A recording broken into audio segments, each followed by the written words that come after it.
بسم اللہ الرحمن الرحیم نحمدہ ونصلی علی رسولہ الکریم اما بعد۔ خواب کی تعبیر کیسی ہونی چاہیے، کس سے کروانی چاہیے، یہ خواب کی تعبیر سچی ہوتی ہے یا جھوٹ ہوتی ہے، اس کے حوالے سے آج ہم بات کریں گے۔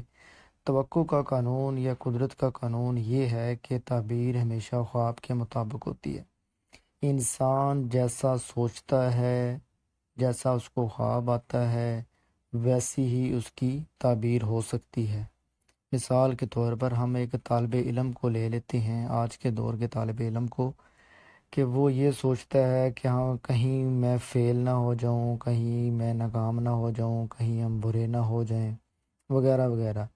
تو پھر یاد رکھیں، اس کے خواب کی تعبیر، اس نے جو سوچا ہے، یہ خوف ڈر اس کے دل میں بیٹھ گیا ہے۔ اب اس کے خواب کی تعبیر پاسبل چانسز یہی ہیں کہ ویسی ہی ہوگی۔ تو اس کا حل کیا ہے، سلوشن کیا ہے اس کا؟ کہ ہمیں ہمیشہ مثبت خواب سوچنے چاہیے۔ مثال کے طور پر طالب علم یہ بھی تو سوچ سکتا ہے نا کہ میں پاس ہو جاؤں گا، ٹھیک ہے، میں کامیاب ہو جاؤں گا، میں اچھے نمبر لے لوں گا۔ یہ بھی تو خواب کی تعبیر ہے، اچھا خواب ہے، یہ اس طرح سوچ لے وہ، اس میں کوئی حرج نہیں ہے، بجائے اس کے کہ وہ مایوس ہو جائے۔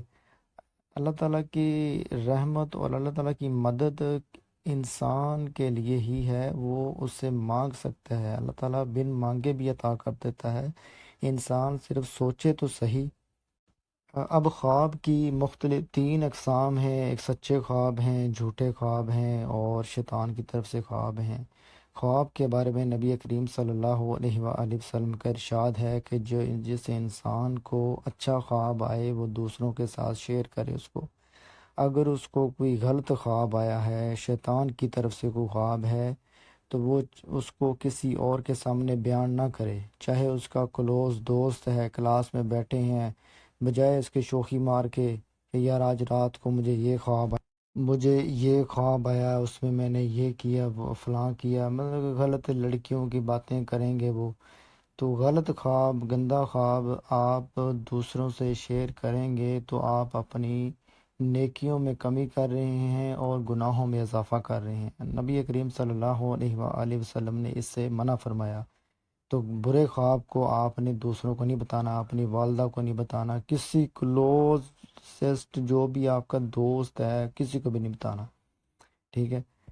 اب اگر کسی بندے کو کوئی خواب آتا ہے تو اس کی تعبیر اس کو اس آدمی سے، اس بندے سے ہی پوچھنی چاہیے جو خواب کی تعبیر کا فن جانتا ہو، جس کے پاس دینی علم ہو، اللہ کا بندہ ہو، دیندار ہو، اس سے پوچھنی چاہیے، بجائے اس کے کہ آپ ایرا گیرا نتھو گیرے کے پاس جائیں، کسی پیر فقیر کے پاس جو خود 2 2 سال نہاتے نہیں ہیں، پھٹے ہوئے کپڑے پہنے ہوئے ہیں۔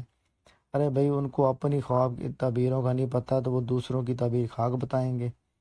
تو آپ کو ہمیشہ دیندار اور علم والے آدمی سے خواب کی تعبیر پوچھنی چاہیے، ٹھیک ہے۔